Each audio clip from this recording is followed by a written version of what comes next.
Thank you all. Welcome to Israel. My dear friend Richard Sandler, outgoing chair of the JFNA, thank you for your service to the Jewish people. Incoming chair Mark Wilf, thank you for assuming this great role. President and CEO of the JFNA, my good friend Jerry Silverman and Becky Caspi, thanks for leading this incredible GA. Israeli co-chairs Dana Azrieli and Mario Snecht, good friends and devoted leaders. Jewish Agency Chair of the Board of Governors, Michael Siegel, thank you very much, and all the members of the Board of Governors. I want to mention Dvir Kahana, the Director General of the Ministry of Diaspora Affairs in the Government of Israel, and a special thanks to Alan Hoffman, the Director General of the Jewish Agency, who will be finishing a long service for the Jewish people at the end of this year. Thank you, Alan, very, very much. And especially to you, leaders in the community in the United States, leaders of federations, professionals and lay leaders, and distinguished guests from all over the world, especially from North America and Israel. This is indeed a very moving moment for me. Thank you all for your best wishes and congratulations. This is a huge task, and I take it upon myself humbly. First, I took it upon myself because someone convinced Michal, my dear wife, and myself that I'm going to be out of politics. Yeah, out of politics. Secondly, because I follow in the footsteps of a great Jewish Israeli hero, Natan Sharansky. I thank him for his great service and for leading the Jewish Agency. I recently found an incredible note in my father's diary that back in 1978, when my father, Chaim Herzog, was Israel's ambassador to the United Nations, there was a death sentence put upon Natan Sharansky, and my father got inside information from the Russian diplomat at the UN telling him that it will be converted into a prison sentence. And he immediately called Avital, Natan's wife, and told her. And 9 years later, he received Natan as president of Israel at Ben Gurion Airport. And I say to myself, what an incredible coincidence that I follow in the footsteps of Natan Sharansky, who my father worked for his release and received him at Ben Gurion. Dear friends, as someone who was born here, lives here, and is very proud of this nation, I can tell you without a doubt that Israel indeed is a marvel. When President Harry Truman recognized the tiny state of Israel only 11 minutes following its declaration of independence by David Ben-Gurion, no one could have imagined that 70 years later, its population will increase more than tenfold, its GDP would grow more than 50-fold, its share within the Jewish world would grow from 6% to 45%, and that Israel will become what a great country it is today. But Israel is not the only Jewish marvel in the last 70 years. You, too, North American Jewry, are a marvel. The saga of North American Jewry is one of the most exhilarating and inspiring success stories of the modern era. And your success is evident not only in your high level of education and income, and in the fact that the number of Nobel Prize winners you've garnered are over 120, but because your success is palpable in the fact that you are organized, committed, and energetic. You donate more than any other group in society, both locally and globally. And your success is manifest in 3,500 congregations, in 150 federations, in 350 JCCs, and countless of organizations and foundations that you've created together into a beautiful, unique civic society based on voluntary values. You can serve as a shining light for every minority group in the world. The fact that you're here with us today in such numbers and such energy is a testament to the vitality of this civilization that you have created and cultivated in North America, and thank you for that.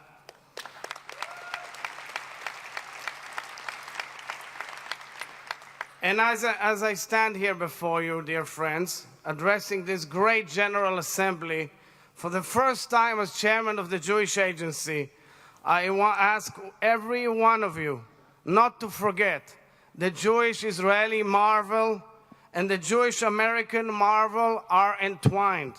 You nourished us ever since we were helpless newborn, whilst our success helped you to hold your heads high up and provided you with a meaningful narrative that played a critical role in your identity, in building your community. We were, we are, and we shall always be reliant on one another. Our alliance is profound, is heroic, and is eternal. But I did not come here this morning only to talk about remarkable achievements of the Jewish people. Remember, despite all the marvels we have achieved in recent times, we are still a small nation amongst the family of nations. Only 4.5 million Jews among 7.5 billion people around the globe. That is why the duty of our current leadership is to do what Theodor Herzl and David Ben-Gurion and Abba Hillel Silver and Stephen Wise did so well in past generations, to see reality as it is, look forward for the future, and offer a vision that will lead the right kind of action. So please allow me to speak to you now candidly and frankly about the difficult issues and formidable challenges, as well as the unique opportunities knocking at our doors.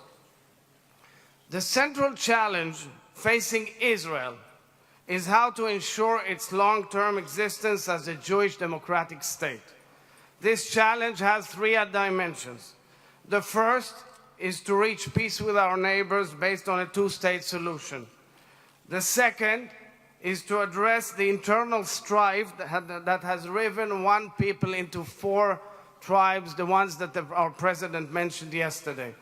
And the third is to define a new and enlightened Zionist identity that will endow us with both the spirit and the ethos of thriving open democracy, together with an open, robust, and meaningful Judaism.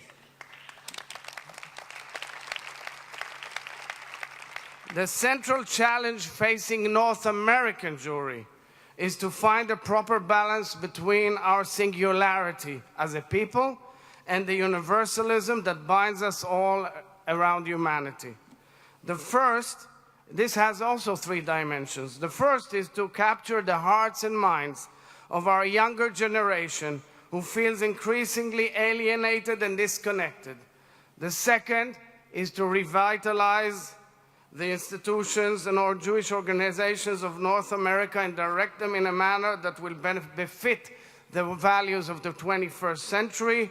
And the third is to devise a new narrative that will address the great thirst we see everywhere for spiritual and Jewish content.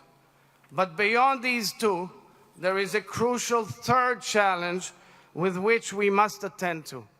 And that is how to maintain the invaluable link that binds the two pillars of our contemporary Jewish world. The two main communities, 6 million Jews each, on both sides of the ocean, which I have termed as Jerusalem and Babylon. How to face the existential threat, yes, the existential threat of the diaspora distancing itself from Israel and Israel distancing itself from the diaspora. Dear friends, let me talk candidly and emotionally. I am worried. I see the demography of the Holy Land, and I understand that if Israel does not change course, it endangers itself. And I see the identity crisis of many North American millennials, and I understand that if American Jewry does not redefine itself, its phenomenal success story may be jeopardized. I see the growing rift between our communities, and I'm shaken to my core. In Israel, there are those who shamefully refuse to recognize the great non-Orthodox Judaism of North America.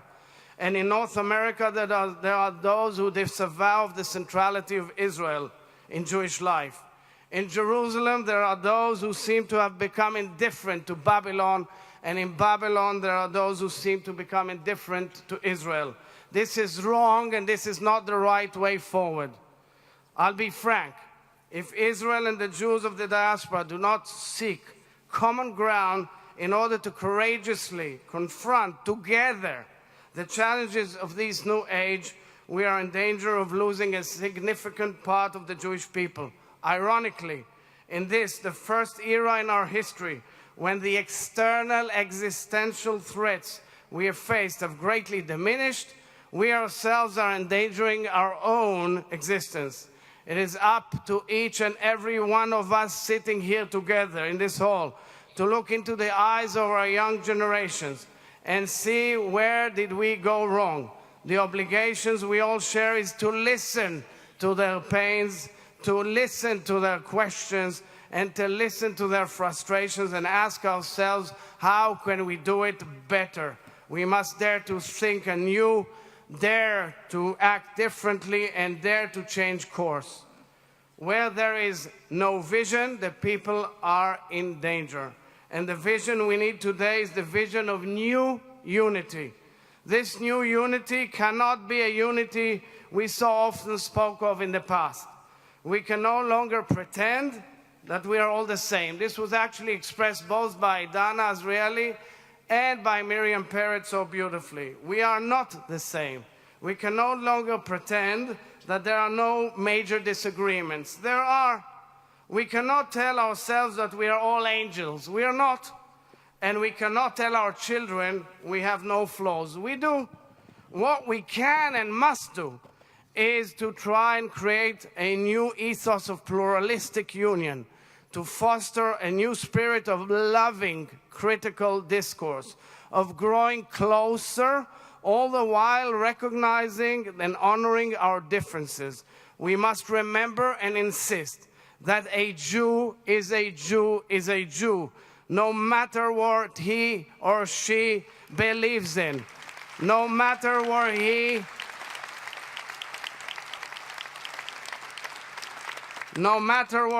or she eats or wears, or whichever synagogue he or she goes or doesn't go to. Instead of raising walls of confrontation that will further divide us, let us build golden bridges that will reconnect us. And vision, my friends, is not enough. We must also take action. Our first act should be to find a common language. When I say common, I mean both literally and figuratively. We have a rare and sacred national treasure, the Hebrew language, Ha'ivrit, the language of the Bible and the state of Israel. In order for us to be able to speak to one another and listen to one another and to debate, discuss, and delight one another, we must return to our national heritage and treasure. We must enable every young Jewish person in the world to learn Hebrew. Hence, I hereby call upon the State of Israel to honor its commitment and pledge to take care of the Jewish people in the diaspora by allocating substantial share of a budget towards teaching Hebrew all over the world. From here on,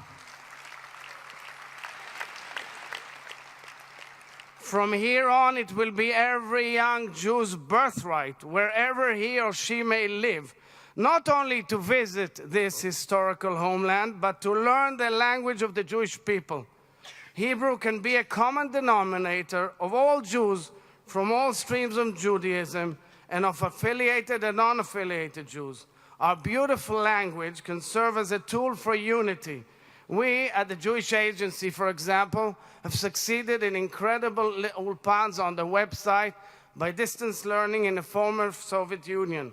We will work together with all organizations and institutions from the WZO to foundations, communities, and federations who already implement the lessons and teachings of Hebrew and develop an international Jewish coalition towards realizing this dream. Second, we must launch a new Jewish dialogue. I heard you loud and clear at the dialogue den yesterday. Thank you. In the coming year, I will reach out to all of you to advance hundreds of faction-crossing, stream-crossing, and continent-crossing dialogues under one common tent. As we've established in the Army Unity programs, we will work together in every possible way so that Israelis will learn to appreciate and know the magnificent civilization of world Jewry, whilst world Jewry will learn to appreciate the achievements of Zionism and the beauty of Israeliness. Reform and conservative Jews will learn to cherish Jewish orthodoxy, and Orthodox Jews will learn to respect the Reform and conservative. They will all partake in the internal debates of each and every one of them. We shall learn from one another and learn to appreciate one another and endeavor to resolve our internal differences through a new Jewish dialogue. All that I ask of you here in this room is not to despair and not to give up. Indeed, let's talk. Thanks.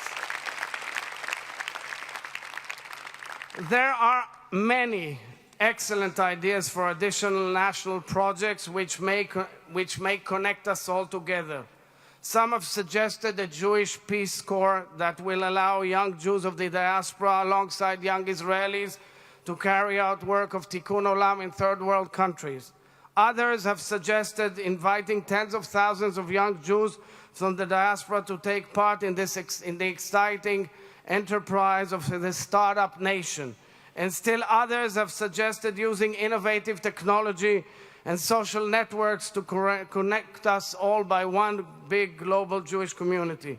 We will review all these ideas and in due course decide upon them together with you. Dear friends, we at the Jewish Agency are very proud to be a strategic partner of yours in meeting the challenges and needs of North American Jewry and the Federation system. On numerous occasions, we partner with you, at times with the government of Israel and with other partners, with Keren HaYesod and with foundations, private donors and individuals and initiators and NGOs from all over the world for common good.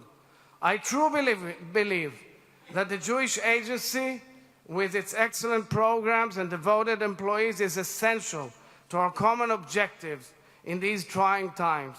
That is why we must stay strong and continue working together. I am grateful to all of you for your support of the Jewish Agency. I intend to hold a frank and open dialogue with you on how to forge our future coalitions and future partnerships and how to steer the Jewish Agency to be as effective as possible towards these goals. And in conclusion, my brothers and sisters, as a young boy living in New York, I had the privilege of studying in a Jewish day school in Ramaz in New York. Great school. I spent summers at Camp Masad and Camp Ramah. And as a tzabah who came from Israel, I was thrilled to discover the beauty and greatness of your communities. Later, in decades of public service in Israel, I witnessed time and again your spiritual and intellectual wealth all over North America and your love of Israel.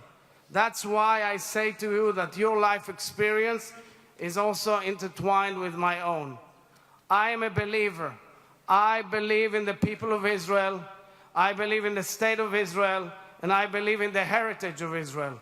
We must now confront the challenges and opportunities of the 21st century together.